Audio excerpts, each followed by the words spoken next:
you say. Thank you all for coming. HR Nichols, as Ron touched on, is a think tank, Australia's only industrial relations focused think tank.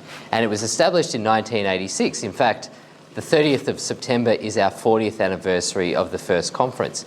And at that conference 40 years ago in 1986, Charles Copeman went, and he was running Robe River. And it was actually after the HR Nichols inaugural conference that Charles went back to Robe River, and at the time they had 284 restrictive work practices placed on them by the union, and Charles decided, no, bugger this, we're going to sack the whole lot, and as Ron said, rehire only the productive ones. So it was the HR Nichols as a think tank which started all of that. And in the 80s and 90s, it was a powerhouse. It fought against the Hancock Review by the Hawke government and many other awful union-dominated policies of that time. And then, of course, the Howard government was elected and it went on its way. Is that HR Nichols was the be-all and end-all think tank back in the 80s and 90s. It went into hibernation essentially because they had such success during the Howard government, didn't really start to fire again during the Rudd-Gillard-Rudd years, as it should have. And now, because so many policies resemble what was going on in the crazy 80s and 90s, HR Nichols has been reinvigorated to fight back against Labor's industrial relation policies, which are emboldening the union. And I have to say, first and foremost as well, it's very unfamiliar for me as a Victorian to come into, essentially for me, a work site and not have to pay a kickback of a few $100s to a union, just to speak, because that's what goes on in our state. Now, the title of tonight's speech that I have to deliver is called License to Destroy. Ian Fleming gave James Bond a license to kill, but even Bond knew he had to answer to M. He had oversight. He had performance reviews. When he misbehaved, Q took the gadgets back. But under the Albanese government, the union movement got the license with none of the accountability. And the only thing being shaken, not stirred, is business confidence. Now, I promise that's the only corny thing I will say tonight. But this is a very serious subject. I want to list more than grievances tonight. I want to tell you a story about the destruction of our economy. And it starts long before this government, although this federal government has certainly done more than its fair share to accelerate it. And make no mistake that ideology plays a big part in this, because none of it is by accident. Let me start with the proposition that should be uncontroversial to anybody in this room, and apparently unsayable in Canberra, in that modern Australian prosperity was built here in Western Australia and here in the Pilbara. And it nearly wasn't built at all. Within living memory, exporting iron ore from this country was illegal. Canberra banned it in 1938 on the theory that we were about to run out. And it only began lifting the ban in 1960. We were sitting on the largest iron ore province in the world, and the official national position was scarcity. It took West Australians, a prospector flying a light plane low through the Hamersley Gorges, and the pioneers who followed him to prove Canberra wrong, which I'd note remains a productive line of work today. And look at what was built.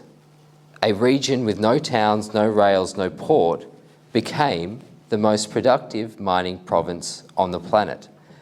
Over the last 25 years alone, Western Australian iron ore output grew by 5-fold. The workforce grew by 7-fold, from around 9,000 workers to more than 65,000 workers on the highest blue-collar wages in the nation, more than 50% above the national average. The industry has paid nearly $100 billion in royalties to the West Australian government over that era, and on its own numbers, it now delivers about $11.7 billion a year in royalties and payments to the state. Another $26.9 billion in taxes to the Commonwealth, pumps around $166 billion a year into the national economy, which is roughly $454 million every single day, and supports 2 in every 5 jobs in Western Australia. More than a third of Australia's export tonnage leaves through one harbour, Port Hedland. The Pilbara carries 81% of the national iron ore trade and 43% of all the global iron ore trade. So when Canberra talks about the economy, the Medicare card, the pension, the NDIS, the submarines, understand what that actually is. It's an invoice. And for 50 years, a large share of that invoice has been paid by a red rock in our northwest, dug up by the people in high vis at a globally competitive cost and shipped on time. But here's the part that we're not meant to remember, which is that we nearly destroyed it. In the 70s and 80s, Australia's industrial relations system almost strangled the mining industry. Nationally, at the peak, we lost over 1 million days to disputes. Strikes were not news, they were the weather. In 1977, the Latrobe Valley went out for 11 weeks and Victoria sat in the dark. In 1990, tram crews parked 250 trams across Melbourne's CBD and left them there for 33 days. In 1989, the pilots' dispute crippled aviation for months, and the Royal Australian Air Force ended up flying civilian routes at a cost to the economy that ran well past $1 billion. And in the Pilbara was the Wild West. Rolling stoppages, demarcation disputes, walkouts over grievances so small they've passed into folklore like ice cream. By 1986 at Robe River, management catalogued 284 separate restrictive work practices on one operation.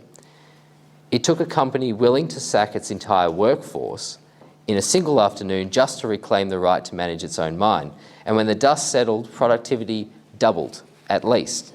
Same pits, same ore, same people, by and large. The only thing that changed was who was actually running the place. But here's the number that should be tattooed inside every minister's eyelid. Our customers watched all of this. Japan watched it. And Japanese steel mills made the perfectly rational decision. They poured their capital into Brazil instead. We didn't just lose shipments in the 80s. We financed the rise of our fiercest competitor. Brazil remains exactly that to this day. Every tonne Vale ships out of that region is, in part, a monument to the Australian picket line. It took the reforms of the 1990s, direct employment agreements, struck at the enterprise managers allowed to manage, to win it back, that brought 25 years of industrial peace, the 5-fold output, the 7-fold workforce, the $100 billion in royalties. Competitiveness is not a birthright. It is not the weather. It was built deliberately, and it was nearly strangled deliberately. We know that the union overreach costs this country, and we have paid that invoice before, which brings us to the people who apparently have decided to order it again. Let's start with a number, 13. That is the percentage of Australian employees who belong to a union. 13.1% on the ABS's own figures. In the private sector, it's 7.9%. Barely one worker in 12. For the first time in our history, the majority of union members are now public servants. The movement didn't get stronger in the public sector. It collapsed everywhere else and retreated to the last readout. And here is the sentence that explains that everything happened since May 2022. The union movement could not rebuild its membership through persuasion. So the government rebuilt its power through legislation. In December 2022, the Secure Jobs, Better Pay Act, multi-employer bargaining machinery that never existed in this country beforehand. One union can now pull multiple employers into a single negotiation, and from June 2023, take protected strike action across all of them at once. It's an arranged marriage where the union picks the guests, writes the vows, and you pay for the reception. That was corny again, I'm sorry. The government will tell you that this machinery is barely used, but this is no comfort at all. The machine is built, bolted and fueled. The only reassurance on offer is that nobody has floored it yet. That's not a safety feature, that's a loaded starting gun. In February 2023, they abolished the Australian Building and Construction Commission. Sorry, John, that was you. The tough cop on the construction beat, gone. Whatever you thought of the ABCC, here's a management principle this room can agree on. If you're planning to hand out licences, don't sack the licensing authority first. They fired the umpire, they spent 3 years acting surprised about the biff. And then came the flood. By our count at HR Nichols, across Labor's workplace agenda, there have now been more than 60 significant changes to Australia's industrial relations system. You've just got to look at the direction of travel. We got same job, same pay, labour hire laws, letting the Fair Work Commission order labour hire employees onto rates derived from the host's agreement. We got new statutory frameworks for workplace delegates, rights to communicate with workers, access to your facilities, receive training now inserted into every one of the 122 modern awards, with every enterprise agreement now required to be no less favourable. We got expanded right of entry machinery, including exemption certificates that permit entry without the usual notice on a suspended contravention. New definitions of employment, new rules around casuals, new jurisdictions over unfair terms in contractor arrangements, new regulation of employee-like gig workers, and new road transport powers. And of course, the right to disconnect. And each measure has its own cheerful title. You have to admire the branding in Canberra. A loophole is anything an employer is still legally allowed to do. Nobody ever introduces the Industrial Relations Amendment / making employing somebody less complicated bill. And that would be a great one to save people a lot of time. And they're not finished either.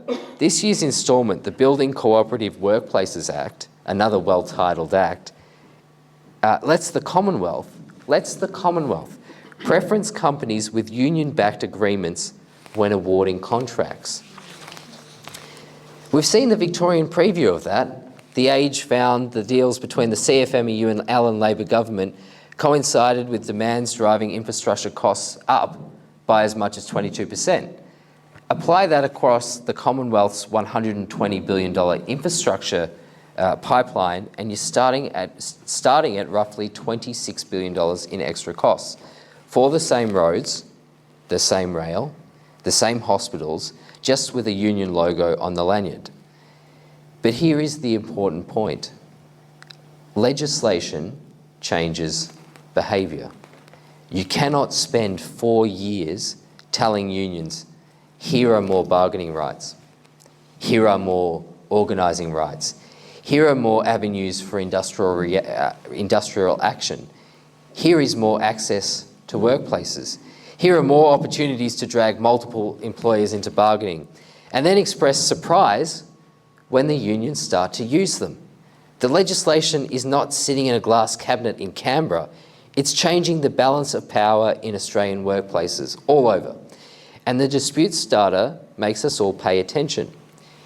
In the year to March 2026, Australia recorded 210 industrial disputes involving 146,000 employees, costing us 200,300 days of working days, up from 167,000 in the previous quarter.